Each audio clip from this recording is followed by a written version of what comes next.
I made this river and waterfall from rubber and glue, and I'm going to show you how. But first up, a confession. This is a really embarrassing model. I started this 10 years ago. I did the foam base, did the plan. 7 or 8 years ago, I built most of the buildings, the sort of stonework. 3 years ago, I repainted them. There's actually a video on that. And then about a month or two ago, I needed to do a river for a book. So I dug out this diorama and finished it. So the bulk of this model is 2 South River Model Works kits. They're out of production now, but you can get them secondhand on eBay occasionally. They can get a bit pricey, but they're worth it if you don't mind spending a bit of time cutting up loads of pieces of wood. I put it all together and fitted it into my layout so it's got a certain drop. But the edge of the river, which we're going to do, needs something to sort of justify where there's a river there and the water hasn't escaped. So I used loads of rock castings. These are made with hydrocal and I had them left over from the halo diorama. I just cut them up and put them in place in a way that looked like it suited the terrain and built up the edges so I can dam the water. The water's going to get poured in there later, so I need to make sure it's got firm bits around it. I also fitted some of the buildings that I needed to sort of add onto the edges, and then I started fixing everything in place with Sculptor mould. Now I like Sculptor mould. It dries quite quickly, it's very lightweight, which on a diorama you're lugging up and down the stairs a lot, is quite important, and you can use it to glue plaster casts in place. So that's what I did. I also put a thin layer on the bottom of my foam. Now if you're going to do this in resin, which I suspect most people would, then it's important that you put something over your foam because the resin can heat up and melt your foam. Happens to Luke Towan, happens to the best of us. Once I've got all the rocks in place, I fill any gaps down the cracks between the castings with basically just more Sculptor mould, and then I use it to cover all of the rest of the earthworks that are going behind. Once it's all dry, time to paint those rocks. Now I love warm grey. It's my favourite colour for doing grey in scenery because normal greys can be a bit blue, whereas warm grey has a hint of brown in it and I love it. So this is just artist's acrylic, warm grey, diluted, and I added to it a little bit of raw umber, which is a brown colour, and use that to paint the earth. Bottom of the river will show through slightly, so I painted that too. Basically, I covered everything that was white with paint. And then I used some other paints. These are just Tamiya model paints, whatever I had on hand. And I dry brushed a light deck tan over the rocks. I wanted them to have a bit of variety and I like to dry brush in a different colour to the grey. I then went over them with a black acrylic wash. Black acrylic because it's nice and cheap and dries quickly. Rocks and stone walls around rivers often have some really fascinating colours, especially areas like the waterfall weir, where the water's constantly dripping, drying and leaving behind deposits of colour. And these can go from bright yellow all the way through to sludgy brown. On top of those lovely brown colours, you've got some greens. I added darker greens nearer to the river. I probably should have done them a bit higher because actually the water level covered some of this. And I put it around anywhere that the water will flow and accumulate, and that includes all the rocks at the bottom by the river. I also went round all the stonework and added more and more dilute, just diluted with water, paint over the rocks as they got further away and made sure everything looked well weathered. So on to the waterfall. I'm using a hybrid polymer glue. Yes, this is a glue that dries crystal clear. And I just put a square of it out onto some clear plastic bag. The bag's clear just in case I can't get this off. It actually comes off beautifully. But if ever you need to do something that's clear, do it on a clear surface, and if you can't get it off, you can just cut around it. I smooth out the top to go over the top of the waterfall, and then I put in some nice texturing like you'd see as water thunders over the edge and splashes at the bottom. I'm about to pour a huge amount of rubber into this, so you need to dam it or it's just going to flood straight out the bottom of your river and actually out the top too. I just use sheet acetate and use the same glue. We'll talk about that later. In the meanwhile, groundworks. I added loads and loads of white glue in these areas and then did my favourite tile grout. This is the same mix as the halo diorama and I'm using it up. Just put it on dry, brush it around, and when you're happy with what you have, I mean, I've gone right up to the building edges here. You need to spray or drip, because this is really close to the buildings, isopropyl alcohol and water, and this helps break up the surface tension. So what that means is the glue will flow better. This tile grout has a bit of sand in it, but it's very, very fine. And if you're not careful, this glue, which is dilute matte Mod Podge, about 1/6 matte Mod Podge, because this I also spray through my bottles and they won't spray anything more than that. And I just drip that everywhere. Made some holes and mounted my decks that have to go into the soil so they're buried in the right place. Same with all the sheds and buildings that go alongside. A little bit more tile grout bedded those buildings in beautifully, and I added a junk pile to the corner. Can't beat a little bit of weathered wood and tissue for junk. Next up, grass. I kept this quite simple. I just used 2mm WWS spring grass. It's quite bright. I used not glue because I've got it, to glue it down, and then hoovered up the excess. I've left little pathways and I've only done grass at the edges, and that's because there's bushes to come. Now, I made these in my bushes video. You can see it on my channel in the Starting Scenery course.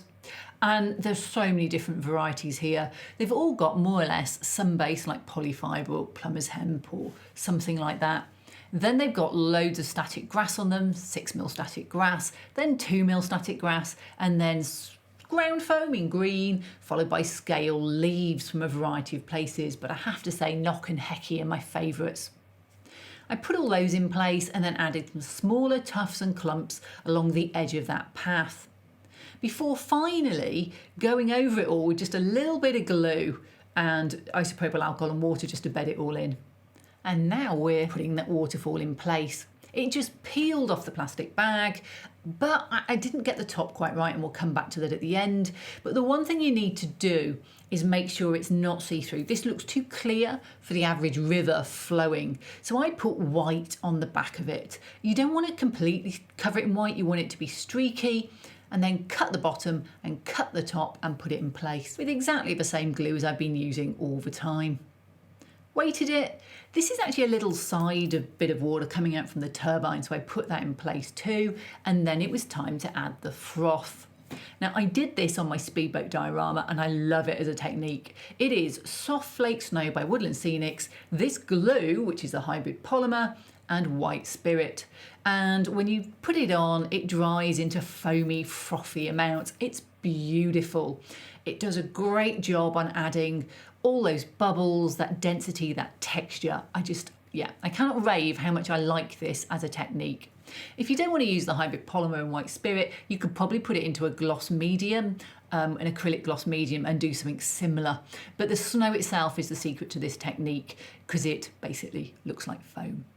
So I pile it up on the waterfall, around the bottom of the waterfall, and anywhere that will have a huge amount of deep water bubbling.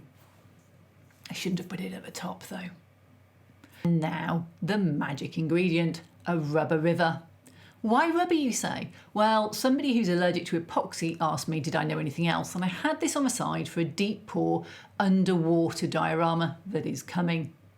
It's a silicone rubber and it has its own pigments you have to use. I added a spot of white to just get it dense enough so it didn't, because it's only a small pour, so that it didn't show straight through to the base. And I used browns and greens to tint the river. Now, I poured at the top first. I should have noticed that the dam actually led a little bit out to the side, and I started to get a few leaks, so I put it on pots so I could capture it. It's great stuff though, it peels off. It's actually a little too easy to peel and damage, so this isn't a great for the edge of anything that's going to get caught. However, it does have some really good advantages. One, it dries really solid really quickly in 24 hours. You can do multiple really deep pours, and don't forget to do them over your waterfall so that gets slightly coloured. But what's great about it is it doesn't heat up and it's actually quite safe. What was bad was that the glue reacted with it and I got bits that didn't set. Now, I did some separate tests. And the good news is, if you leave it a week, 10 days for the solvents to kind of come off, it doesn't do this. But I didn't, so I had some squidgy rubber.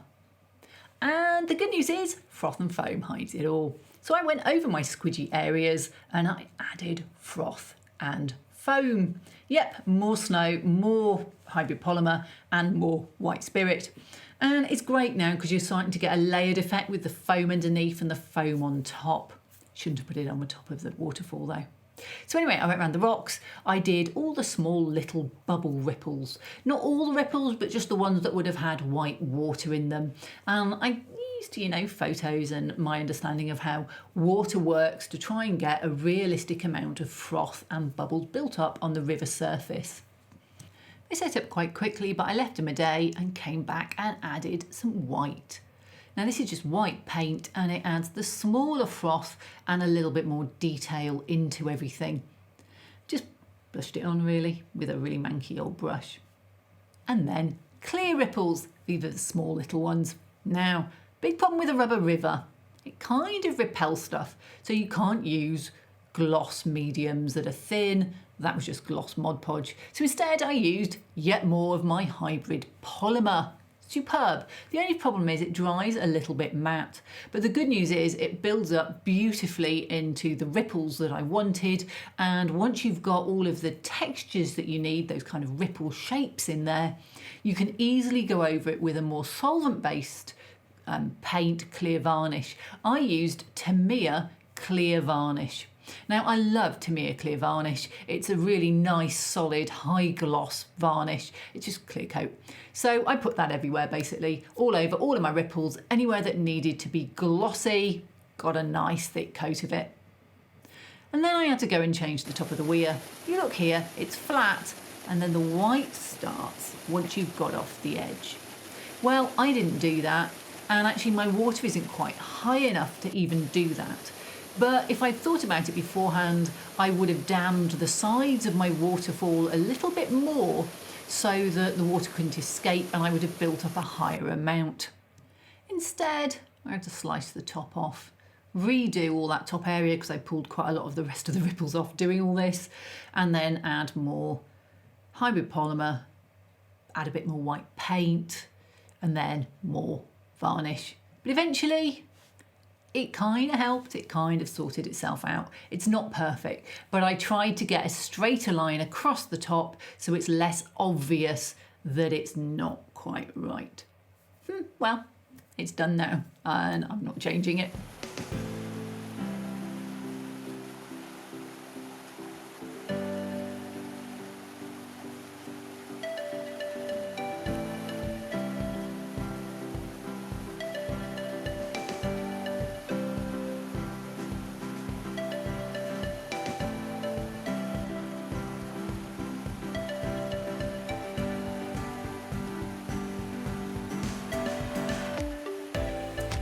So what do I really think of the rubber? Well, it's flexible, which is good. It's brilliant for deep pours, especially if it's encapsulated with an outside, but your normal ripple products may not work on it, and it didn't set against solvents. Now, I've tested and it will set if you just give enough time for the solvents to evaporate, but that also includes 3D print resin that's not been cured, so just to watch that. It's also quite delicate. Edges like this, not really a good idea unless they're protected. So overall, would I use it again? Yes, I most certainly would, and you'll see it in a diorama soon. So here we are up in the layout and it's all finished. Brilliant, it's so good to get this done after so many years. One side, bushes mask the gap. It's a removable diorama so I could put other ones in here if I fancied changing the scene. On the other side, it's got two froths basically, a froth on my diorama and a froth foam on the river where it comes down from further up the layout.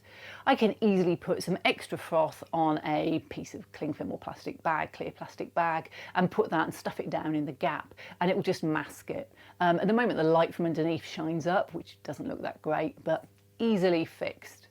If you want to know how to do a more classic resin river, then my Memories of the Lake District, that's a diorama that has a resin river on it and it uses resin, gloss, Mod Podge, acrylic gloss medium, all the normal things that go into making a river.